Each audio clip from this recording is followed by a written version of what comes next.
Hello and welcome to the Last Word on Spurs. We hope you're keeping very, very safe and well. Thank you ever so much for joining us here as we provide to you instant reaction to Tottenham Hotspur comprehensively beating Nottingham Forest by 3-1 at the Tottenham Hotspur Stadium. If you're listening to the show for the first time, you can find us on iTunes, we're on Spotify, we're across all major audio platforms. We are, of course, on Twitter at Last Word on Spurs. We're on Facebook and Instagram too. And joining us here, we've got three great returning guests to Last Word on Spurs that are smiling for those that are watching live on YouTube right now on the back of what has been, let's be honest about it, a disastrous week for Tottenham, which some may say is ending on a high. I'll let these wonderful gentlemen decide. We're joined by the brilliant Sammy Powell, Actor TJ Ramini, and the brilliant Emirali back on Last Word on Spurs. Just some housekeeping before we start. And as always, we are delighted to be sponsored by the Beavertown Corner Pin. That is the Beavertown, of course, bang opposite our South Stand. You can grab a pint before or after games at the Beavertown Corner Pin. We know it was just as busy there today. And as usual, so please make sure you turn up extra early. That's both, of course, for the outside corner pin and the inside. But again, guys, make sure you check them out. Great beer. And some would say the way Spurs are playing right now, we need as much as we can possibly get through. Of course, they do offer the alcohol-free laser crust, which Mr. McQueen would always be telling you about.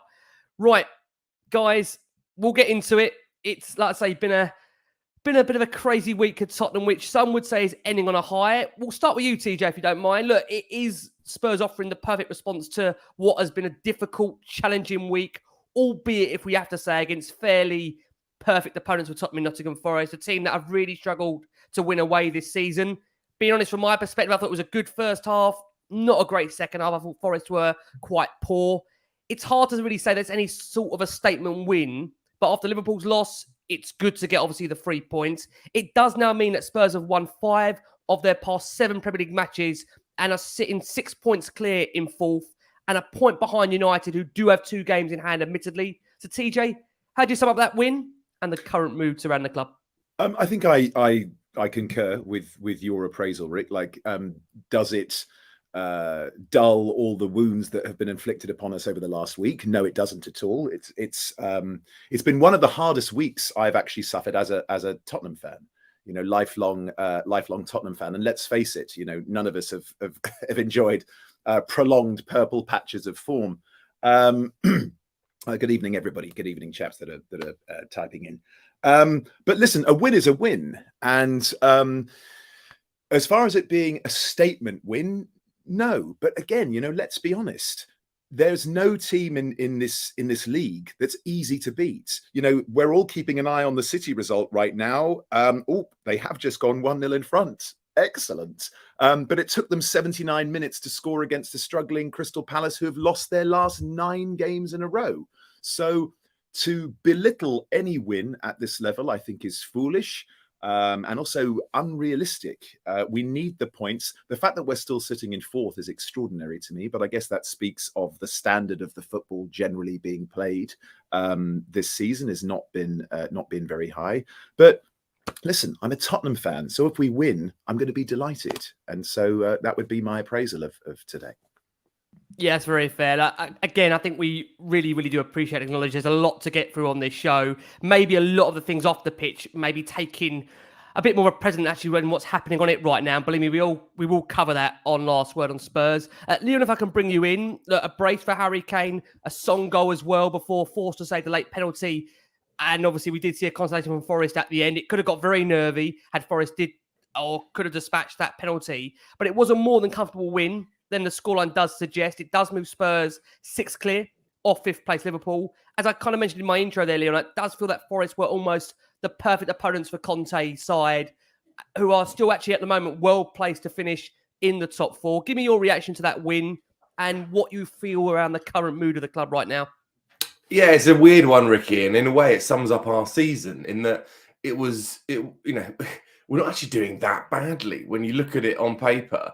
You know, we're not looking awful. I mean, all right, we're out of the cups, but in the league, we're sort of, you know, not bad enough for it to be considered a crisis. But it feels like a crisis, even though we are scraping out these results. And for me, Forest were a shambles, and I think we absolutely should have beaten them. I don't think necessarily that it changes anything for the way I feel. I very much feel that change is required. And, you know, I thought there were some good performances individually. I thought Kane played very well, as he always does. Nice to see Sonny back on the score sheet. Fraser Forster, I thought, had a very good game, albeit he could have done a bit more for their goal. So, you know, I thought that there were some good performances around the pitch, but we should have beaten them. They looked very, very poor.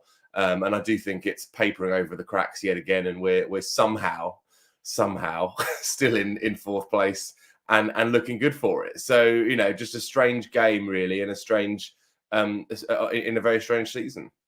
Yeah, no, it most certainly is. And Sandra, to bring you in there, Spurs, again, it's just a bizarre season. They are strengthening their grip on fourth, despite the way in which they did exit the cups in what can only be described as a real disastrous week. I think Spurs did take full advantage of Forest's real ineptitude with a real comfortable victory, but it is much needed. It has been a disastrous week. Sal, give me your thoughts on that win overall, maybe before we touch upon some of the bigger issues surrounding the football club right now. Well, Ricky, firstly, thanks for inviting me back on the show. Just want to remind everybody, this is a sports channel where you will not be discriminated against for freedom of speech. And I'm really honoured to be on here today so we can share our views. Listen, it's a win over Forest. I'm not happy at the moment, but I'm happy today. And I'm probably sharing that feeling with a lot of fans at the moment. I feel a little bit like I'm going out with a girl and I know that she's cheating on me, but we're just still having a nice time every now and then. Do you know what I mean? And it's just, there's just something not right about Tottenham at the moment. Dare I say, I'm late to the party with Conte. I've fully backed him. There's just something in the air, isn't there? And you could sense it at that Forest game today. Listen, a win. TJ says it. And by the way, you obviously didn't get my notes not to invite me on any more shows when TJ's on, because he's far too handsome to be on here with me. But yeah, listen, it's Nottingham Forest, and you expect to win. The thing is with Tottenham, Rick, and I've always had the same philosophy, is that we lose the games. We usually lose the games that we should win, and we win the games that we shouldn't. So today was quite refreshing, if I'm honest. Good to see Richarlison get a start as well. Obviously, you know, I mean, it was a bit hard not to, the way he pitched himself midweek. You know, he really stood up for himself. But he leaves everything out there on the field. He gives everything. And I do think he added that panache to the bite that Tottenham had at the very beginning of that first half today. So I was happy, very happy. And who isn't when Harry Kane and Heung-min Son are sticking goals in? So, yeah, I was quite happy overall with the performance. But we saw a little bit coming in at the end, which was, oh, God, is it going to be Spursy? You know, and that's just what we're living with at the moment. There needs to be changes.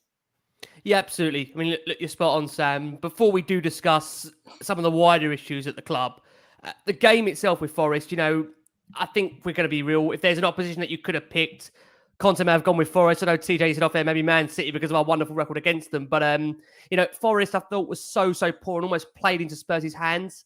You know, given everything that's gone in the last 10 days or so, it is impressive the way in which we seem to have got ourselves together today to get a result, despite just, it seems, the hysteria and the chaos around the football club right now, which unfortunately we can't get away from. We are still sitting there 6 points clear of Liverpool. I'm not going to dress anything up. I think there's still major issues that need to be resolved, and they need to be resolved fast, really, if Spurs do want to finish a season on some form of a high, which sounds crazy right now as they are solidifying their place in the top four. TJ, I'll come back round to you. We're going to discuss Conte's post-match presser comments. He said today was important, especially because after the game against Milan, we weren't able to go to the next round of the Champions League. But today was really important because we knew we only had the league now. There are 11 games to go. We needed today to bounce back to show we are a strong team mentally. And in this type of situation, the morale can be really down. But instead, I see the right spirit, the right fight, and right desire to get the 3 points. He went on to say, I'm happy for the response of the whole team, the desire to help each other. I always say to you, to create a winning mentality here is to have players and sign players. But at the same time, I think it's more important to create the right spirit to help you overcome the difficult situations. If you are a team in every circumstance, you are stronger instead of 11 single players. We are working a lot to build the right mentality. I know very well that before to arrive at the end of the path, you have to work like this. I mean, he talks as if a man that's going to be here, TJ, for the next 4 or 5 years. But we know at the moment there's not really an appetite on either side now to agree to a new contract. What do you buy from those comments after the game? Can you take much from them given the circumstances Spurs find themselves in right now with this manager? Yes, and actually, just before we came on air, the four of us were chatting about spin versus sincerity, and Leon was saying, he does PR for a living, and if there's anyone who's qualified to say that's nonsense and that isn't, it would be Leon. I think that what Conte has said after that seems like it's from the heart, and also, can you imagine if we had lost that game? Then what does he say? So I think that there's a great deal of relief. And the thing is that, of course, there's a lot of conjecture and a lot of split opinions as to whether, Conte should leave or whether people want him to leave or they want him to stay. For me, one of the things that doesn't help anybody is this mystery surrounding will he sign a new contract or not?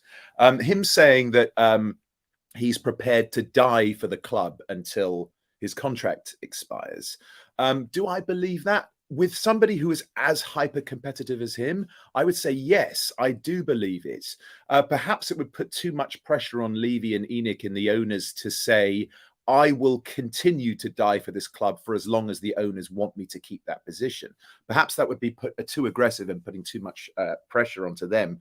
But with regards today, of course, he's going to celebrate a win. Now, I don't think any of us are really saying, oh, great, well, then we're back and we're all happy again. I don't think anybody's going to say that. However, and again, not trying to guilt edge everything, but I think some of the things that I've seen today and actually quite consistently, which are very positive, are the emergence of Emerson Royal, much derided player by myself, by other people on this panel, by Spurs fans all over the world, has suddenly turned it around and become a pretty important player to us. I thought Porro was excellent today after a very difficult start. Big shout out. I was talking to my dear friend JB, who I know watches and listens to the show regularly. Ben Davis, superb today at left wing back. Not his preferred position, but has put his head down, done his work, been a professional, and gone about his business. He was got forward as well, didn't he? A lot. Sorry, TJ. Sorry, mate, say that again. He got forward a lot as well, which He did. I love. That's he's when up and down. He's up and down, Sammy. And he's providing assists and he's scoring goals. And what more do you want from him? He was always gentle Ben, right? A solid 6 out of 10, I think, is what Lee would always say about him. He's kind of up to 8.5. You got to give credit there. And I also, talking about Fraser Forster, I actually put out on Twitter, just before this episode went out, how do Spurs fans feel about Forster? Because for me to say he's been an able deputy, I actually think is not giving him his propers, not giving him his dues. I think he's been consistently superb, such a presence in there. Obviously, he's a unit. He's made some really important saves, both with his legs and with his hands. And his distribution with his feet is incredible. Both feet. I actually don't know if is he left-footed or right-footed. I genuinely don't know. So you know what's funny, TJ? To let you come back on that, I think this is a sad indictment of Spurs' summer window. That you probably argue that he has probably been our best buy of the summer so far. Fraser Forster so far, and I think that when it's a free transfer coming in, if you were to pick Ricky, if any football fan anywhere in the world, because of course Perisic is a world-known property, he's absolutely mustard. Everyone, even my Arsenal friends, when we got Perisic, that is a really good signing. And I was convinced that he was going to be our player of the season. He has been so disappointing, so disappointing. And so has that spurred on, no pun intended, Ben Davis, Porro coming in, definitely spurred on Emerson. There are positives here, guys, not just for today, but for the future. There are positives to be taken. Yeah, there are. I mean, again, look, it's a win. What it means in the context of what's to come is probably an unknown entity right now. But Leon, just to bring you in, Conte said further to what I explained to TJ there from his comments that he's happy with the response of the team. We have to think about ourselves. And he was earlier asked about Liverpool losing. He said, we have to think about ourselves only. A top club has to look at themselves, not other results. Think about getting the 3 points. And it doesn't matter what the other team does. We have to do the best we can until the end of the season and then see where we are. Today, I've seen in my players the fire in my eyes. I think there is one place and many teams, important teams that are in this top 4 race. We have to try and do our best. And for sure, I repeat, us to finish in the top 4 is like to win the Premier League. What do you take from the last line there from Antonio Conte, Leon? I saw that on Twitter and it it angered me, and judging by the faces of others of the others, I think it angers them. I mean, we should be aiming for a lot more than that, and I think Conte coming in and saying getting top 4 is, last season he said it was a miracle. This year he's saying it would be like winning the Premier League. Well, hang on a minute, mate. It's not as if we haven't been in this competition before and done very well in this competition before under different management. So I'm not buying it.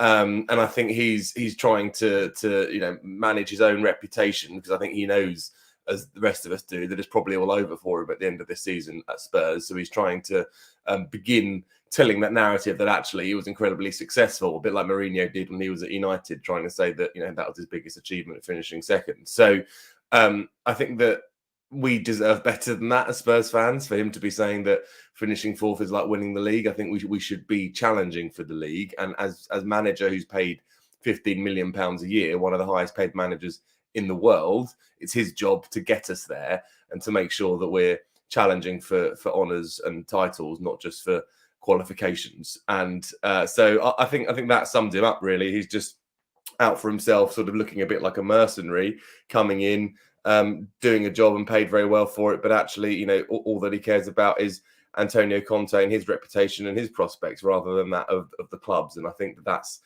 wrong. And I think just going back to what TJ was saying and very articulately making the point that we've had some good performances from the likes of Davies, and Royale's got better. Has any single player got infinitely better under Conte's management? I can't think. Last season, you'd argue Sonny with a golden boot. You'd arguably say, Bentancur, Kulusevski, they hit the ground running. Would you say Ben Davies from a 6 to an 8 at his age? Last season, yes. Is that not transformative? Last season, yes. Last season, yes, but I'm not sure about this season. I don't know what you guys say. I don't think he's got any better. No, I don't think this season. No, but do you know what? He's had some good games in my opinion. I think it must be really tough for some of these players, and I'm going to stand by it. Listen, Emerson Royale stepped up to the plate. We were all a few months ago almost laughing that he'd invested millions of pounds into his own personal development, and he's thrown egg at our faces with effort and performance, and you got to nothing but admire that. But it must be really hard for the players. And listen, let's talk about what it's like for them, because it's all on Conte, but they're going to work every day. Tottenham Hotspur is a business, okay? That's not what I think. That's not what the fans think. That's what Tottenham are telling us that they are. They are a business that. And they're taking the passion away from the football. Now, the players are turning up for work every day. And just like in real life, if you go to work every day, you might be the best in the business. But if you're not being supported to be the best team that you possibly can be, then you're not going to produce the results that you want to produce every day. And it's really, really difficult. There's a lot that needs to be changed with the team at the moment, and the defence still needs huge attention. It's hugely apparent that Rodrigo Bentancur is missing in midfield, but we can praise Oliver Skipp for stepping up. I like what you said, that there's loads of positives, but the positives are not the ones we want. Does that make any sense? So, they're not. Totally. Oliver Skipp had a great game. Is he good enough for Tottenham Hotspur Champions League? No. Ben Davies had a great game. Is he good enough for Tottenham Hotspur Champions League? No. Is Eric Dyer good enough for Tottenham Hotspur Champions League? No. There's still a lot of change that needs to happen. And Antonio, I would argue that Skippy might be, Sammy, because he's so young. Sorry to interrupt you, but I would argue that he could be. He was excellent today. Could be. And do you know what? I'll take that. But at the moment, I don't think he is. And let me tell you, when I first saw him burst onto the scene, and I was following him in his development in the youth as well, I was thinking future captain. And I really thought he's a leader. He's humble. He likes to get stuck in. He gives effort. But, he's not where it needs to be in a midfield at a club like Tottenham Hotspur at the moment. And again, there's lots of other positives. Bournemouth did us a massive favour today. Let's not get away from that. We're one game in lieu. And City have just won 1-0 against Palace. City. Full time. Happy days. That'll do. Yeah, and it's sad enough that we're keeping tracks on the top of the. You're right, Sam. Top of the table. I'm Yeah. sorry at the moment, Ricky. I mean, Mm. I am one of the most positive people you will have on this show. I love the club. I always try and see the best in absolutely everything. And now even I feel a little bit hoodwinked. I feel a little bit let down. And I'm feeling it from everyone around me as well, the fans. I even feel it from you, Rick. Like, you're such a positive host. And when TJ was being positive, then you know what's going on and there's issues. Yeah, I mean, I think as Anthony Costa's there on the screen, and bless him, one game at a time. I would even go to say that today's result for me doesn't really massively change my mood. I've got to be able to say to me that I felt the season for me died after the Sheffield United game in the FA Cup. That's just me personally. I know not everyone feels the same about the domestic cups. You know, I feel the same as well about this season. I also feel the same. I'm just trying to find positives moving forward. I'm finding it very hard to get up for just the Premier League now, which sounds insane because that is the bread and butter.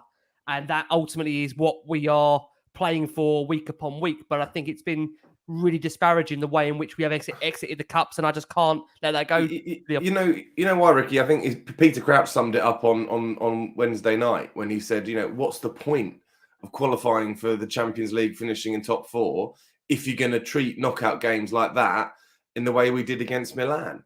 What's the point? We're not. It's almost as if we're taking it easy in the Champions League game so we can qualify for it next season. And do what with it? And just sort of be there. Could we argue, Leon, that perhaps it will help us to attract the quality of players that we're going to need?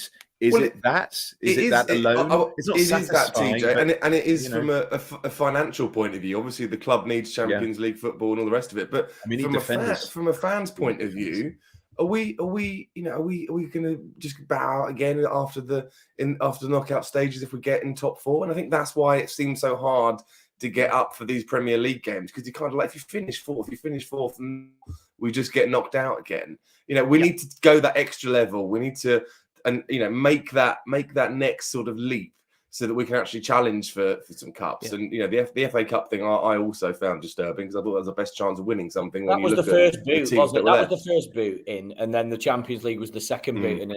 And I think we're just a little bit tired of being kicked. And it's the thing is with Tottenham is, you look at players like Bale, who had all that talent and didn't achieve anything, and then moves on and pulls on a different shirt and wins something. It is because he's a phenomenal talent, but it's because of who's around him as well, and what he does, where he deserves to be. You look at Harry Kane; he is the GOAT of Tottenham. He's just the best player I've ever seen in a Spurs shirt. I love him, and he's not achieving what he should be achieving, and then call it Spursy, and this is why I feel a little bit deflated in terms of a bit of a laughing stock at the moment. And this is a show where we've won a game and we're being like this, and I'm so sorry, everyone. But there is Antonio Conte, one of the world's best decorated managers, comes into Tottenham, and there's all issues, and granted, Conte. Let me ask you this then, Sammy and chaps, and to everyone who's listening and watching: if we get top 4, do you think Conte will sign an extension? Perhaps. No chance. No. Is he definitely gone? Is he definitely gone at the end of the season? He's gone, and now we're at the point where 100%. We want him to be. 100%. I can't believe that.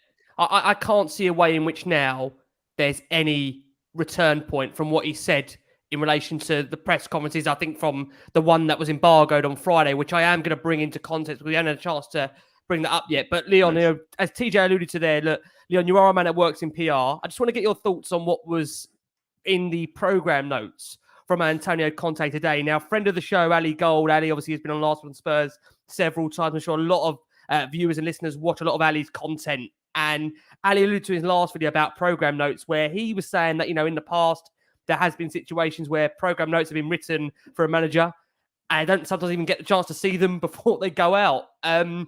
Conte in his programme notes said, "I should like to apologise to you all, our loyal supporters, as you saw us knocked out of the FA Cup and Champions League in the space of a week. We want to win and compete for trophies as much as you do.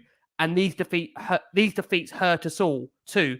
Now, I think had he said that to us face to face in a press conference or after a game, I think there would be a different mood towards Antonio than there is from a majority of fans. And I'm not going to sit here and say that Antonio has been given the full backing. We found out on the back of Friday's press conference that Danjuma was a club signing. It wasn't a Conte signing. He has been let down a lot over the course of the summer, you'd maybe argue. He wanted Bastoni. Bastoni didn't want to come. They went for Clement Longley. Was that Antonio's first choice? We'll never know. Was Basuma his choice? Was Richarlison his choice? It does worry me that, players are being brought in and they're not necessarily who the manager wants. So I'm not sitting here saying that Conte has basically had all of the players at his disposal and had the right players. But what did you make of the words there from those programme notes? And can you take a lot out of them for you? No, I mean, I don't think they're worth the paper they're written on, Ricky. I mean, I don't think he's got anything to do with those notes. And as you say, what he says in press conferences is very different to what he's saying in the programme notes. And if he's really sorry and he really wanted to win that game against Milan, he wouldn't have subbed off a goal-scoring threat for a centre-back. So, the words don't match the action. And yeah, I think Conte is entirely checked out. Yes, he is hyper competitive and he'll want to make sure that we've got some sort of, he's got something to put on his CV from his time at Spurs. But I think he's going. And the fact that he's talking about these club signings and, putting Danjuma in the same boat as Jed Spence, it's worrying that the club is disconnected between what they're doing in the transfer market and what they're doing on the football pitch. You would think, logically, that a manager would have, the final say or a veto on the players that are coming in. But the fact that he's not, and he's effectively just, having to deal with what he calls club signings and then throwing them to the dustbin is just insane. So find that weird. And let's not forget, him and Paratici have got this sort of hand in glove relationship. Then they know each other. They work with each other at Juve. They've got on well, so they should be working together. And I just think Conte again is looking for excuses that he's not getting the players he wants. Look, I agree. Bastoni, we wanted Bastoni. I think he would have been a brilliant signing, and a few others that we didn't get that we were linked with. But that's football, and Conte's job is to make the players we've got better and create a system that suits those players that he has got. And that's his problem: is he'll stick to his same system, whether he's got the right players for it or whether he's got the wrong players for it. And for me, that isn't a football manager. That is a philosopher. He's got a philosophy that he wants to stick to, and he's so rigid with it that he's not changing it based on the personnel he's got. So that's his problem. And when you're paid 15 million quid a year to do your job, you should be able to do better than that. So that's my problem with what he's saying and all the rest of it. I just don't think it's sincere. Yeah, look, we will expand on Conte a bit more later in the show. Conte, we have got a game to review as well. Sam, before we do get to the game, just want to get your thoughts on these comments about Richarlison. Look, I think it's fair to say that given the nature of that interview that Richarlison gave to TNT Sports Brazil after the AC Milan defeat, I think many were even surprised to see Richarlison in the squad, let alone starting the game. It feels like a lot has happened there behind the scenes of, can I just say, PR, as Leon's alluded to during his show so far. Richarlison gave his shirt to a fan in the crowd. I mean, he was excellent in this game against Nottingham Forest. I think for me, he was the man, the match.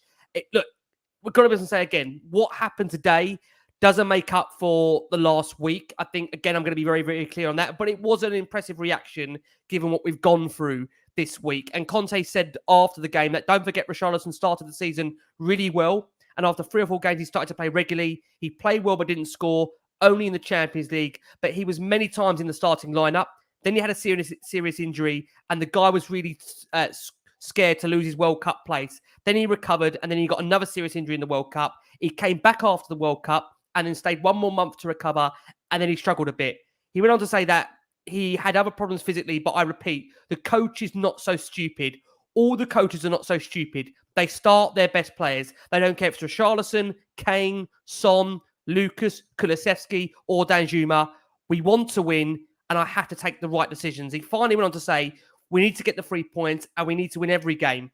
I understand that if you speak to every player, they want to play every game, even when they're tired. It's not fair, this, because I repeat to you, you have to take the best decision. If the player is tired and he wants to play and he gets an injury, then he's out and relaxed. But I am out. In England, they have to think you've got 11 strong players, but you need 17, 18, and that's how you win. How do you take, Sam, those comments from Conte on Richarlison and that overall situation which has played out in the last 6-7 days?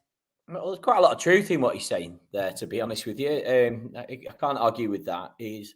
A fantastic manager when it comes to being quite transparent, I think, and he's made that known. But Richarlison is the thing is, he makes his impact on the game, but you've got to have him in the game for that in order to happen. Do you know what I mean? And I have to just say what Leon was saying before. What a fantastic professional breakdown that was. Really, really agree with everything that you were saying there, Leon. Amazing. Yeah, I mean, I'm a fan of his, but it's like Danjuma. You said that Fraser Forster might be the best signing of the transfer window. I think it's Danjuma, and he's not even getting a chance to prove it. I should have named my newborn son Danjuma so he doesn't get played when he grows up. But at the end of the day, he's just not got a chance, has he? Like Jed Spence, and you look at how powerful we are up front. I wanted to see a bit of switching up with Richarlison and Kulusevski as well. But I do believe that Richarlison plays better down the middle. But he's starting now to have to do what you have to do at Tottenham and work a little bit harder. So he's tracking back. He's playmaking. I agree with you, Ricky. I think he was the man of the match. 100%. If that goal was allowed, which, by the way, I can't believe we've not even discussed it. What type of decision is that? I mean, we will. That could you end up 0-0 after that, or 1-1 after that, and that is a game-changing, ridiculous decision. Luckily, that the cream rose to the top with Harry Kane, but yeah, I think Danjuma is going to be a pivotal part. I'd like to see Danjuma even play with Richarlison, and Conte's right. You've got to have that rotation of players, but. Said it before, and I'm going to say it again. I don't want to become like a broken record whenever I'm invited onto the show. But at the top, we're like this, and at the bottom, we're like this. So the depth of what we can rotate is great at the top, but at the back, it's absolutely diabolical. So a lot of our players are having to make a transition. Kulusevski as well. Just to touch on this. I don't think he's on the top of his game. I'm a huge, huge fan of Kulusevski. I do not want to turn this into a negative show. But No. He's always cutting in on the left. He's always going to cut in on the left. And I think that teams know that, managers know that, we know that. And he gives everything. So it is good to rotate, I think. So maybe you could put, Richie down the middle, Sonny on the left. And Danjuma on the right-hand side, and see how those three get on and rotate that a little bit. But we have got the depth to be able to do that up front. And I'm really happy to see Richarlison given a chance in the starting lineup today, because I think he's got everything. And in regards to his comments, Rick, I like him. I like that. I like what he said. I like that he came out and spoke up. I think that we're going to see a lot of that this year in football. I think 2023 is going to be, and we won't talk about the current freedom of speech situation going on at the BBC and what's following it as well. But I must admit I'm pretty interested in that. And the reason being is that there's a lot more for people saying things that they feel than just going on the day-to-day business and reading off a script, No, listen, again, I think it's going to be interesting how it plays out. But what we are going to do, we are going to go for our first break of the show. For our listeners on audio, his ears are burning. You are going to hear on audio from Antonio Conte directly, who gives you his reaction to that win against Nottingham Forest. And for watching the audience here, thank you so much for joining us. We've got over 700 to 800 of you across all of our platforms. So thank you again for all of your time. We always encourage you to get in your listener statements to us here on Last Word on Spurs. They've come in as a flurry, as they always do. So we'll read a flavour of these out before we look back to Forest in a bit more detail. 1882 Spurs says that the game doesn't change much for him. Conte either signs a new deal or we go in another direction. The instability and uncertainty helps no one.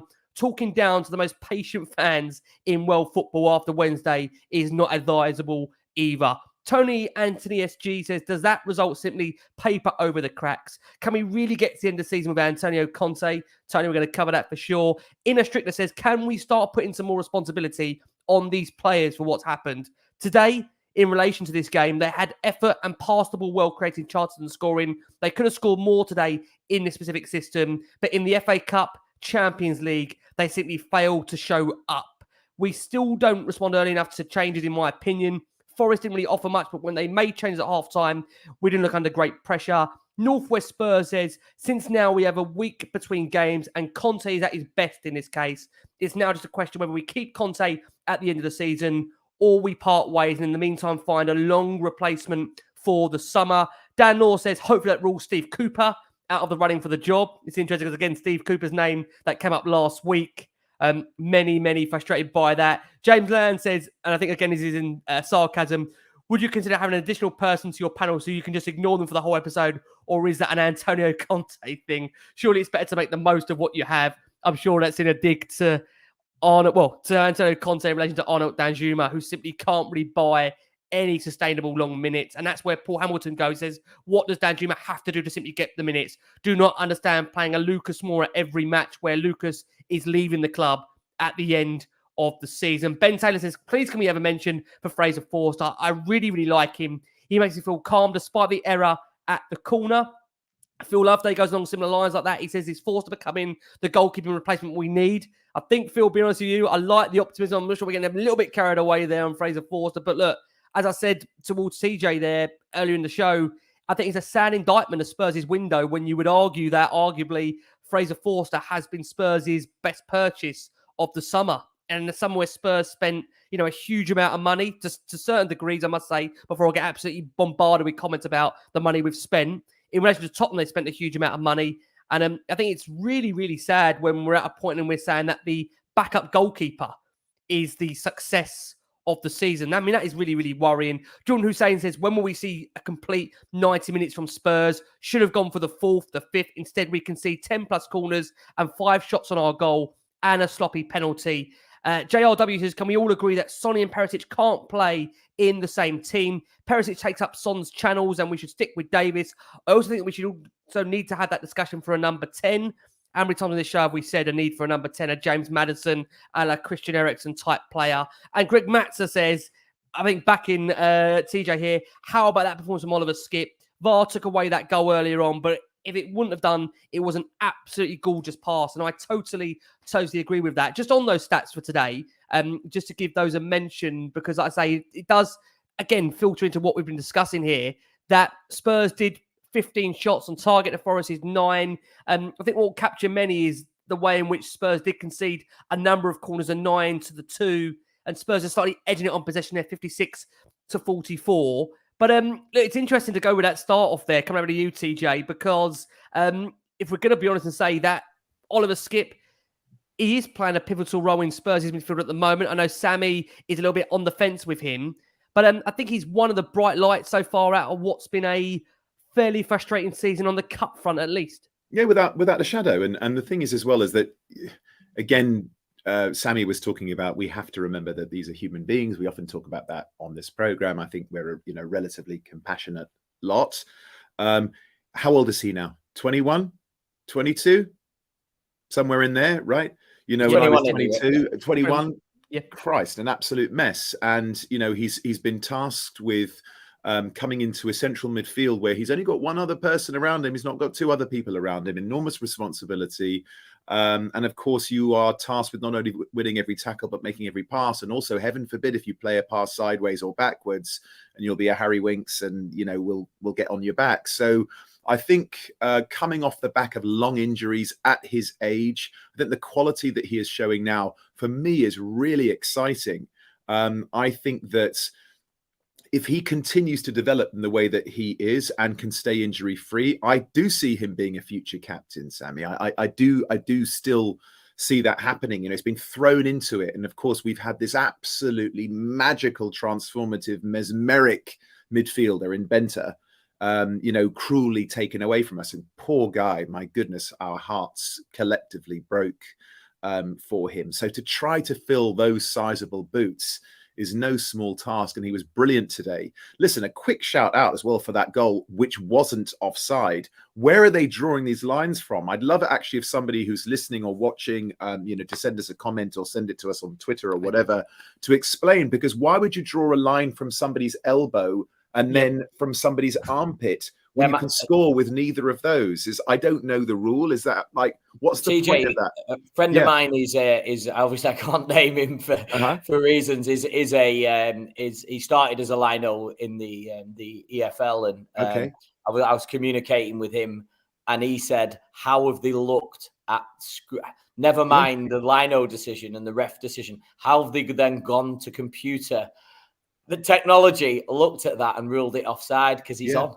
Line was level, says Cantab. If not behind, like, let's take it from parts of your body that you can score from. Like, it's he's so onside. ludicrous. That we haven't kicked up enough fuss about it. You know, he's at worst level. And what an emphatic finish. And I'm the same with you, Sammy, as well. I like people being able to speak their mind. This idea that you can only speak about things that are your job is ludicrous. None of us here are talking about our jobs.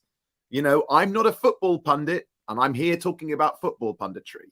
So I like that Richarlison has come out and spoken his truth, especially from a striker. I kind of like that attitude and that fire in a striker. You know, one of my favorite Tottenham players of all time is Jermaine. Absolutely love JD.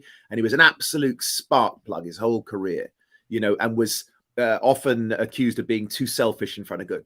Be selfish in front of goal. You're a striker. You know, I don't mind that at all. And I actually think that that's one of the things that generally a lot of English players lack. We're almost sort of too kind and too chivalrous and too gentlemanly a lot of the time.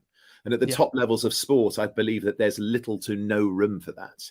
And so, yeah, I feel very positive about today. And also one of the stats that we don't often see is, you know, forward passes rather than negative passes. That should be a stat. I'm sure Opta has them, right? But it should be the amount of positive passes to negative passes or neutral passes, because that was certainly ramped up today. You could see that both Højbjerg and Oliver Skipp were really intending as often as possible to pass the ball forward. Somebody sent in a comment, I'm so sorry, I can't remember who it was, but saying that having a wing back that can actually cross the ball opens up the whole pitch for us. Agree. And they're absolutely right. Again, it's something that I look at and I'm like, how can you still not do that? But having Porro, who was terrific today, and again, fair play to a young man who's come into a huge club and had a really awful debut and just been like, you know what, let me switch that off and get back to it. It's you know, mentality is, it's everything, man. It's everything at this level. And so lots of positives to be taken from that. It doesn't heal our season. Guys, our season is kind of done. We just have to accept it. Can we get top 4 and get Champions League? Will we probably get knocked out in the next 16 anyway? Quite possibly, but if it helps us bring in some more quality players, then maybe not. And listen, there's anything anyone knows about football, it's a funny old game. So you never know what's going to happen. You know what's funny? I know a lot of opposition fans listen to this podcast. Sometimes maybe to gloat at us and laugh at us, but some that do find it quite intriguing. And I know people think, you know, that are lower down the league than Tottenham think, you guys are crazy. You know, why is the season over? I just think as fans, we had such high optimism and high expectation going into that. And I do think as well, coming in. None of us can believe it. And I agree. You're going to win. You think you're going to win. I think also he sets that precedent. You know, we saw the players in pre-season, the way in which they were killing themselves during that pre-season with Korea. It is very, very hard then to just have to mentally accept that all we've got to play for is the league. If you remember, Ricky, at the beginning of the season, before the season started, people were talking about Tottenham as potentially winning the league. Arsenal were nowhere to be seen. But Sammy was one of them. I think, as was I. You're looking at it with such a strong end to last season that you think, wow, this is great. And then we spent money in the summer and brought in Premier League quality players, Richarlison, Bissouma, Perisic, top players, and we thought this is looking brilliant. We could really crack on. And I think that is why this season feels so disappointing, even though maybe, it isn't by recent standards, but, coupled with the fact that Arsenal are top of the league as well, that certainly doesn't help. But I think that is why, not for long, let's hope so. But that is part of the reason, I think, why this season feels so painful, because we are middling when the expectations were so high. And yes, it does come from Conte, who's obviously got an incredible record, but it's just not working. It just hasn't clicked. And that's part of the disappointment. The potential's there. It just feels like we're not reaching it. And that's part of the pain. It is indeed. Leon, just to touch on that, it's inconsistency for me. That is, if you can sum it up in anything, it's inconsistency. I mean, I'm going for a steak tonight with my friend Sam. Hi, Sam, if you're listening. I know you're looking for a pepper sauce, and I can see that you're messaging me on my phone there. But if you go to a steak restaurant, and it's really simple analogy, this, right? And it's good one time, then you go back. And then if it's not so good the next time, then you give it another go, but then it's not so good, then maybe not, and then it's not so good again. And then are you going to go again to taste it? You get invited by friends, you go, and it was good. You don't know where you're at with that particular place. You know, it's all about inconsistency. And with Tottenham, we just don't know which one you're going to get. And I've very often called Tottenham bipolar because of the way that we completely sit back and let teams come at us. And then today, starting afresh and coming straight out of the blocks and putting in a performance, and exactly what we want to see. Sam, did you think that, because we talked earlier on in the episodes about, and Ricky was saying even before we went on air, that we looked really good in the first half and not so good in the second half. And typically, for Tottenham under Conte, it's the opposite. Do you think it's because the players wanted to respond and kind of come out and make a statement? Or did you think Conte said, listen, fly up the blocks and have a go? Because as we know, under Conte, we'll only play for one half. But do you think it was a sort of a reversal of what we typically do? Just because we did have such a strong half, we felt like, well, okay, we'll revert back to type and play our typical first half in the second half. What a good question that is, because I don't actually know the answer, but what I will say is I think the players are starting to do what they want to do, and that's a I fair don't comment. know. Yeah, I don't know how much of it's down to Antonio Conte. He's had his absence, and I want to add as well about Antonio Conte is I've backed him from the start. The passion that I saw him inject into Tottenham gave me goosebumps that I never thought I'd witness or experience with the club. I've been so excited for Antonio. The brand of a manager like that, like coming to Tottenham. But you've got to, you've got to remember what's happened as well. He's lost his right-hand man. I really think that death's affected him. I do. And then 3 close friends as well. I mean, it's a total of 3 close friends around him. The surgery. That's why, Sam. And the board as well, I know you don't want a big conversation about that now, but you're going with expectations. How many times can you be told that you're going to be backed? And we're seeing it. We're seeing it. Listen, I'm certainly not laying all the blame at Antonio Conte's door for why this hasn't worked out. There's a number of reasons, many personal, many towards the board, as we've seen, that he hasn't always had the players that he wants. But he's still living in a hotel as well. Yeah, like living in a hotel is depressing.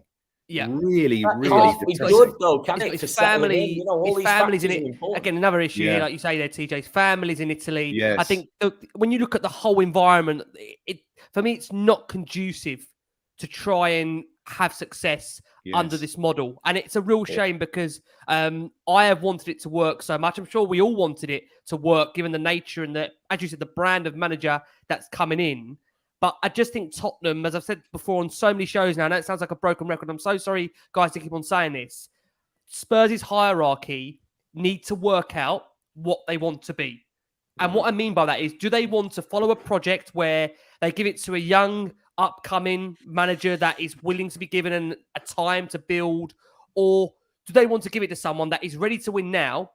And if that is the case, you have to give them ready to win now players. And that's what they need to work out. And even with Maurizio Pochettino, I loved Poch, but I was admitting towards the end that for me, it wasn't working. Arguably, if they loved Pochettino and really wanted it to work with Poch, they should have backed him at the point when Maurizio turned around and said, I need the backing. And they did not do that. And if anybody deserved or had credit in the bank, it was Maurizio. And look, I think going with that Maurizio line, if they go with that and go back to him, Daniel Levy is going to have to admit there to a massive, massive fault where we've wasted really the best part of 4 or 5 years in which we should have just backed Maurizio in the first place. I think if you look at overall what they've spent to then go back to Maurizio, I think as Matt Law put it out there, I think you're looking at probably between 50 to 60 million on the cost of not only the managers, but the backroom staff in total. So it's a massive admission for Spurs to go back to Maurizio. He'd probably be my preferred choice. Many would probably say it's disrespectful for me to be talking like this after a win. I would say Conte's been very disrespectful in putting down of Tottenham in the last 4 or 5 press conferences, which give me the right to say that. But look, I'll try and steer it back towards the game if I can. Leon, we discussed obviously the goal that wasn't given. And again, very, very tight offside call. I think had it been a different day with different officials, Spurs should have probably got the decision right. But just in terms of the team, if I can just touch upon it before we discuss the goals of the game, Conte did make 3 changes. He admitted on Friday that both Emerson Royale and Ivan Perisic were injury doubts ahead of the game, with that Brazilian missing training on the day of the Friday. Perisic was on the bench, and we saw Emerson miss out entirely. Eric Dyer returned to the defence, which allowed Ben Davies to replace the out-of-form Ivan Perisic on the left. On the other flank, we had Pedro Porro, who got another Premier League start to his name. Richarlison's midweek rant rewarded him with a start.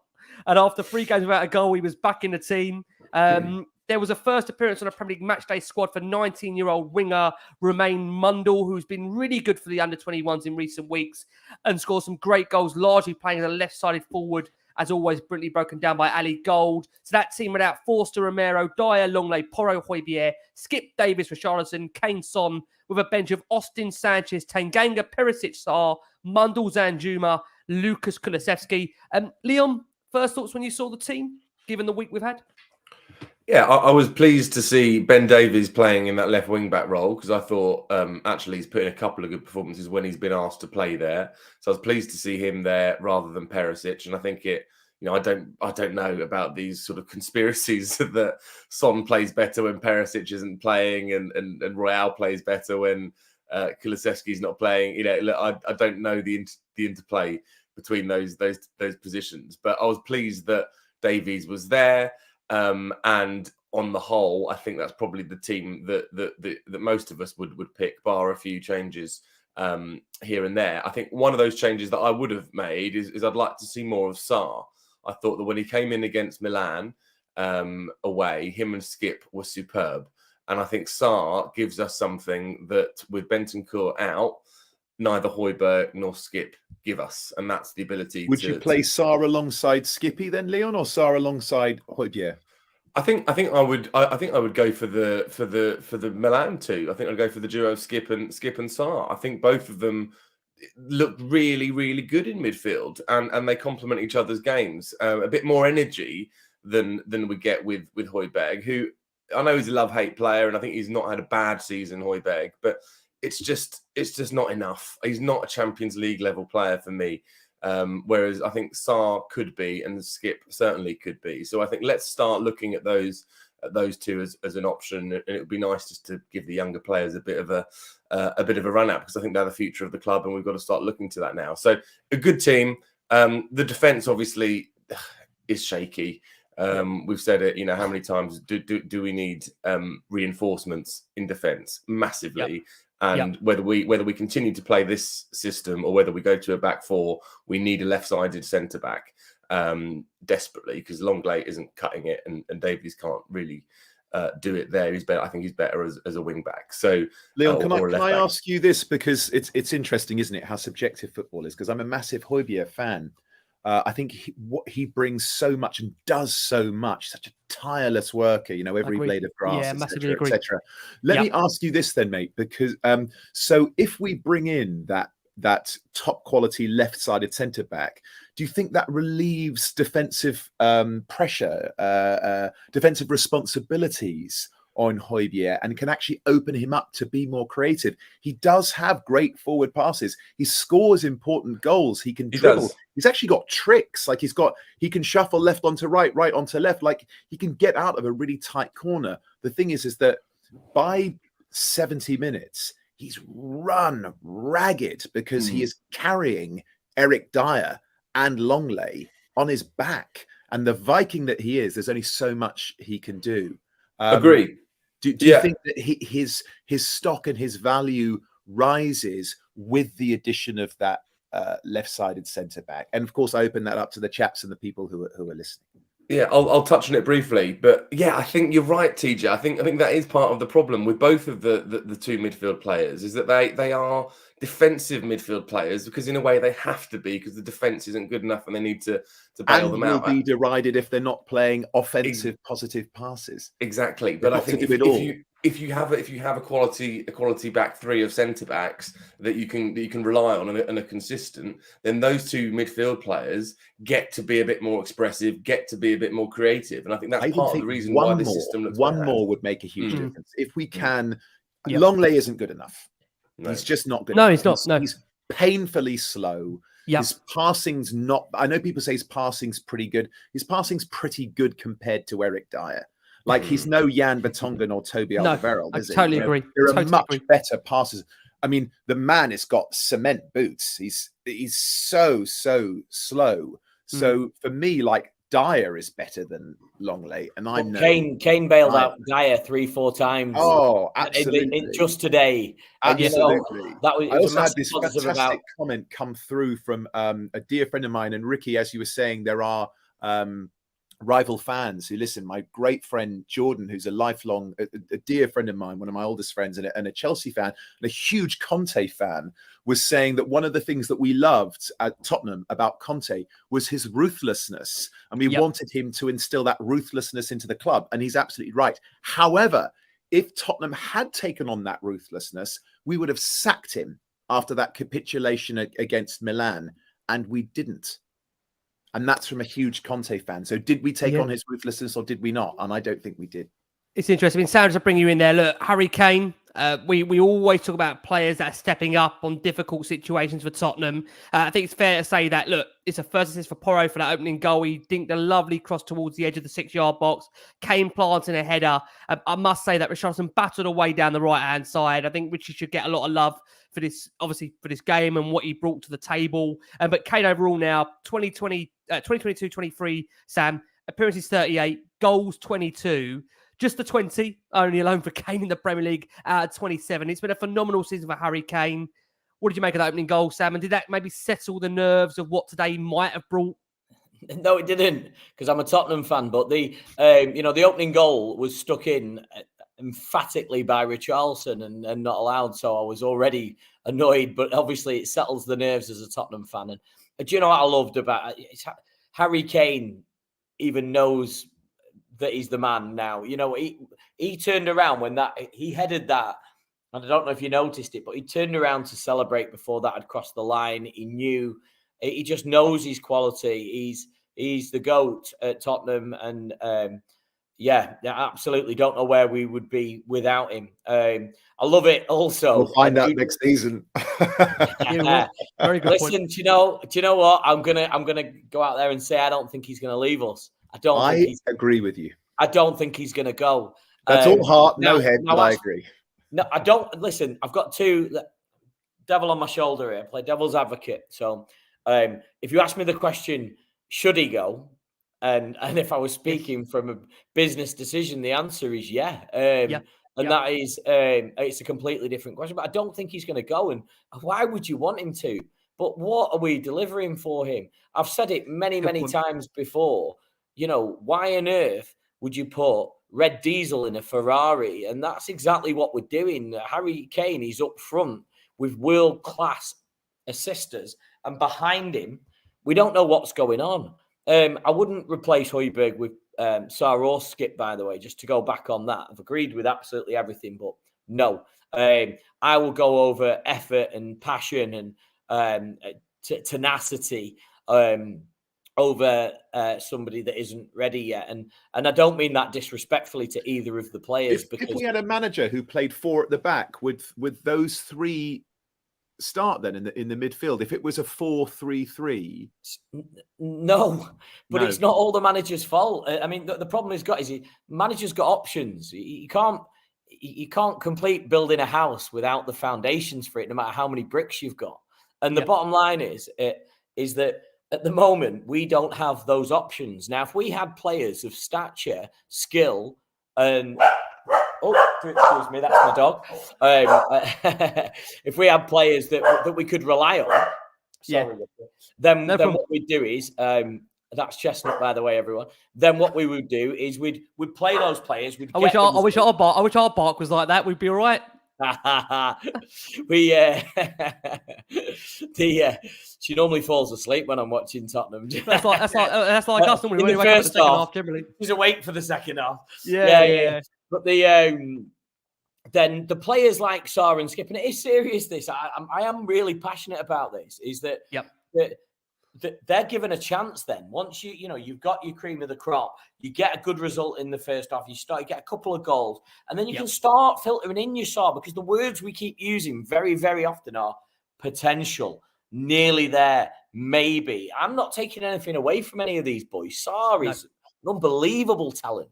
God, I'd love to see Sarr and bring Marcus Edwards back and get all this young talent in. I'd love it. But there's players that just aren't there yet, and that's the issue with Tottenham. Yep. So it's not all Conte's fault. It's not. But that's what he's got to use at the moment. Sammy, I'm going to jump in if I can and say that when we had Poch in, the players were of a similar age to the likes of, Sarr and Skip. Kane was a youngster, Dele Alli was a youngster, Eric Dyer was a youngster, and yet he got the best out of them, didn't he? Poch, but why? We got to the league.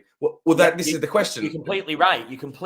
And the reason why he got the best out of them is because they were given opportunities. And exactly. You're given opportunities, and I understand that. But, bringing on players at 92 minutes, bringing them on at 89 minutes, 87 minutes, is not going to help development. You can do 4,000 training sessions in a week that will not give you what 45 minutes in a Premier League game will give you. It will not.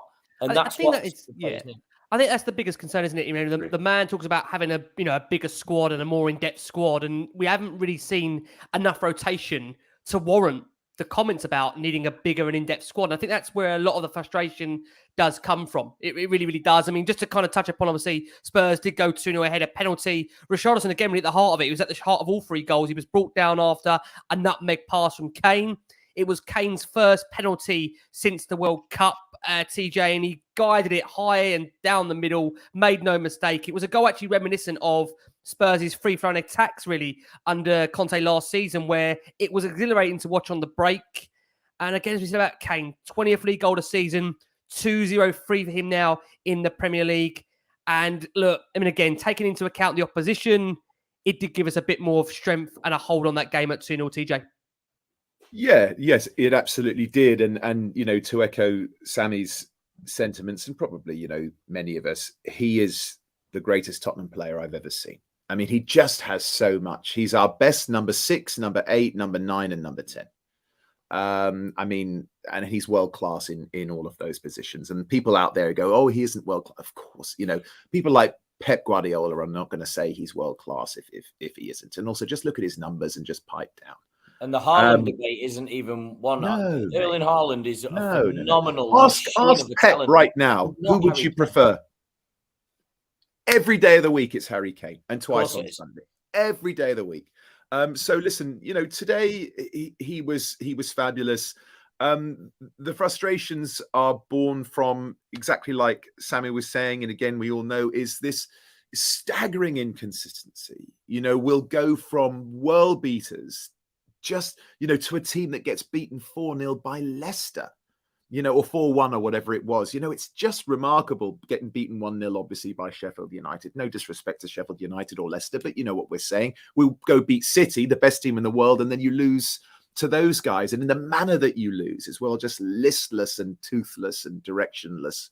And so, of course, it's enormously frustrating being a Tottenham fan. But again, so we have to take positives from wins like today, whether it's to benefit us directly this season or not. We are trying to build something in Tottenham. We're always going to say, well, what about next season? What about next season?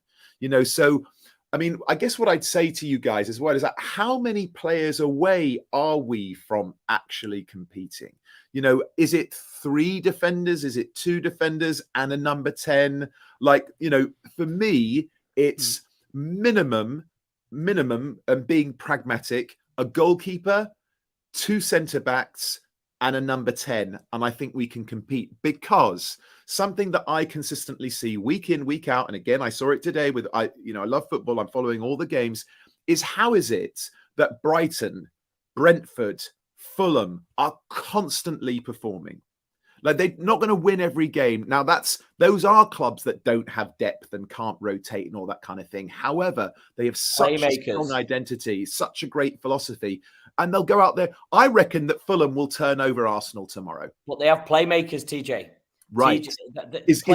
Is that the difference, Sammy? Definitely a huge difference. You can be the best striker in the world. Listen, we've got one of the best strikers in the world, and we're not where we need to be because you need assistance. You need playmakers that contribute towards it. Will Harry Kane become that playmaker behind Richarlison? Harry Kane is a playmaker to himself. When he's not there, he's in the middle. When he's not in the middle, he's back. You nailed it on the head. But the bottom line is he needs somebody there. Creative outlet in the middle. I think the goalkeepers we have. James Maddison. I'm not too set on Ward-Prowse, but James Maddison, Kevin De Bruyne, which frightens me because that's the perfect marriage. But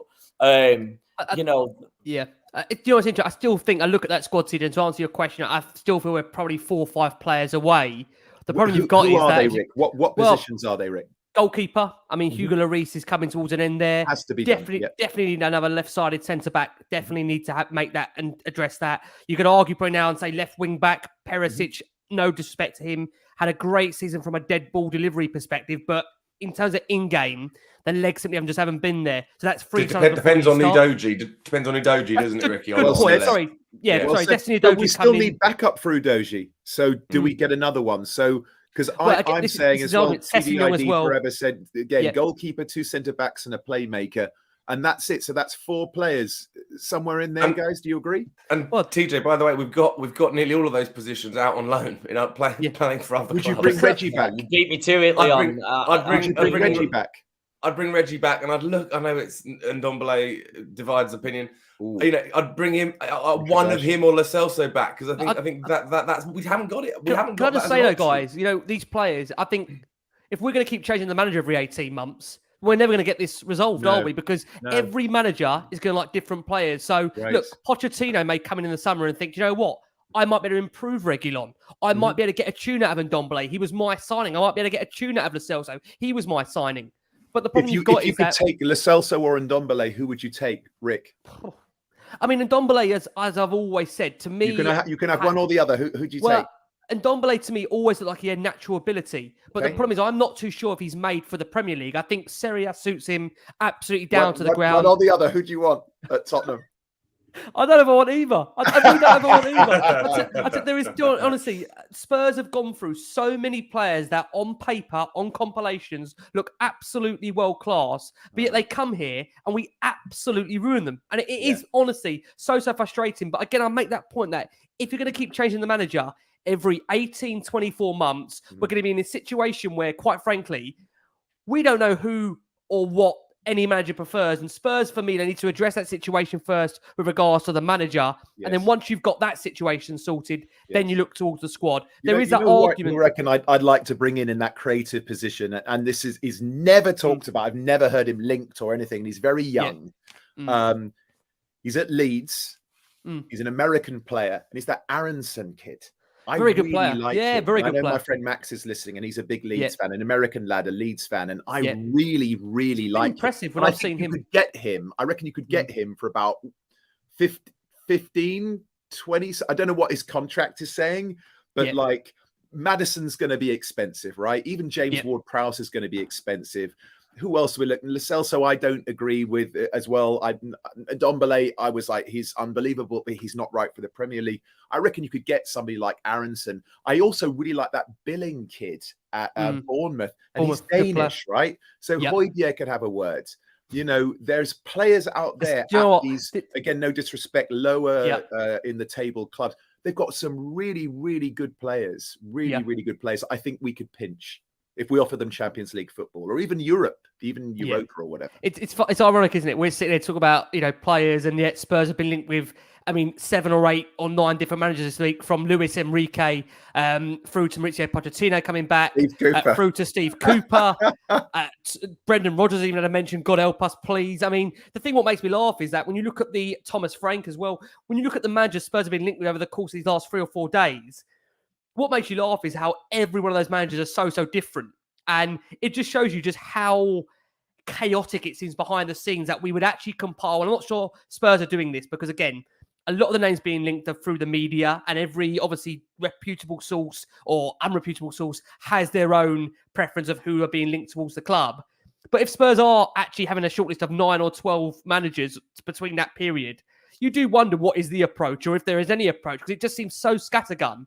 But look, just to bring it back to the game today, for Kane, great for him. 20 goals this season. That first penalty since the World Cup. And it's actually the first time Spurs had a 2-0 lead going into half-time of a game at home since Arsenal last season, which is actually quite scary when you actually think about the fact that we're now in March, and it was the first time since Arsenal last season Spurs had a 2-0 lead. For Harry Kane, he scored now 8 headed goals in the Premier League this season. Only Ferguson has scored more in a single campaign. We did see a couple of bold attacking subs by Cooper for the second half as Forest switched to a 4-2-4, which you would expect to create a lot of space for Spurs. The likes of Kane, Son, Richarlison. That's exactly what he did, because Sammy coming around to you. Sonny made it 3-0. It was actually the only time we saw Conte get really, really passionate on the touchline when that third goal went in. Again, Richarlison heavily involved. Romero put him away down the right. He saw the first cross, blocked, and it was curled back for Son. Steps inside, struck it low. As I said, Conte really, really excited. And probably great for Sonny, for his confidence, Sam, to see him back on the score sheet. Of course, yeah. And if I've said it time and time again, if you're not smiling when Heung-min Son scores, then you have lost. Tottenham really has drained it out of you. Let me tell you, he is one of the players that you want to see on the score sheet, who deserves it as well. I think... he hasn't been on the boil fully. But when him and Kane are both scoring in a game, then your lead players, then it always makes great viewing. And Sonny is one of those players that would fit into any squad. Whether he's had a dip in form or not, he would walk into any team in the world still as a star signing. And let's not forget that we're lucky to have him. I just think, again, there's a lot of uncertainty in terms of players knowing that they're going to start. There's a lot of uncertainty in everything, Ricky. Like I say, I feel like it's been a little bit of a negative show, and I don't want that. We won against Forest. We're 4th in the league, and we're, like I said before, Bournemouth did us a favour. We should be drinking to that, but there's just so much surrounding it at the moment of uncertainty, isn't there? One thing I like is I do like to see Son starting, but when he had that dip in form, and then he was coming on as he was a super sub, wasn't he? He was amazing. All of his energy went into the time that he had on the pitch. Yeah, no, I agree. Just on that stat here from Squawker, very kindly shared to us here, that says Son created more chances versus Forest than any other player has managed in the Premier League today. 5. Great stat. Great to see Sonny score. I've got to pick up on this. Ozzy says here, Ricky, what is wrong with you today? You don't seem yourself, but I love your show. Look, Ozzy, I'll be honest with you. I just think it's on the back of a really, really draining week as a Spurs fan. And I would love to come on here today and be really optimistic and positive and vibrant about the future. But I would be lying to myself and doing myself a disservice if I didn't say that I'd feel really low now. And it's not often on a match day that I don't feel excited for the game. But it's just the way it is right now. And it is really, really sad, because I think as all fans, we want to feel positive. We want to feel that we're going to games and we're feeling excited for what we're going to have coming. I just think the hysteria off the pitch is very much, although we won today, it does transcend, unfortunately, in the stands, inside the stadium. Look, Antonio's name wasn't sung once today. It was very, again, I think today I spoke to Maka after the game, and I met your brother, I think today, TJ, in the ground. I think he even just said, look, it's Forest, it's a win. We can't get carried away. I'm certainly not going to do that. But look, the most important thing, of course, is winning. And I just think with Spurs right now, we have to see where things take us. So I think what we are going to do, we are going to go for our final break of the show for our listeners and audio, and that's exactly where we're going to turn next. We are going to discuss what the future does hold. But before we do, just maybe a quick couple of shout-outs for some players today, because there were some that did play fairly well, and we just haven't had a chance yet to really touch upon them. I think Pedro Porro, look, he was absolutely crucial for Tottenham today. It's great to see the fact that, as TJ said, on the back of a really disappointing debut, the way he came back into the game and came in today and played ever so well, that can only be good for his confidence. I have to give Fraser Forster a massive, massive shout out, because look, I know, again, many will criticise him for the goal in which Worrell was allowed to score to head home behind him. He missed the punch. Look, he made a really good penalty save from Ayew in added time. And as we keep on mentioning here, it's really, really sad that we say he could ultimately be Spurs' best signing from that summer crop. But look, I think a lot of eyes on Romero today. He had a quiet game by his standards, where he just seemed to get through it. Longley, as we've mentioned a couple of times, where passes went astray. But look, I think Skippy, for me, still, I know, again, Sam, we've had a discussion over Skippy. For me, I think Skippy was another good display from him today. Dominant display. I think when you look at the case for Skippy, where you'd argue, if there's going to be someone that deserves minutes and deserves regular minutes, it's got to be Oliver Skipp. It really, really has to be. I think he's learning from Kane as well.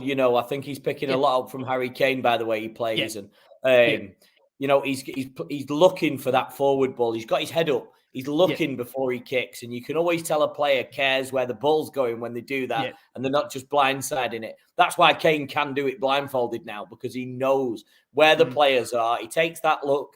20 seconds before it's even happened, he's reading the road ahead, and Oliver Skipp's starting to do that. So don't get me wrong when I say I don't think he's ready. What I'm saying is we want proven winners when we're entering into Champions League games, and that's how we come out on top. That's all I was saying with Oliver Skipp.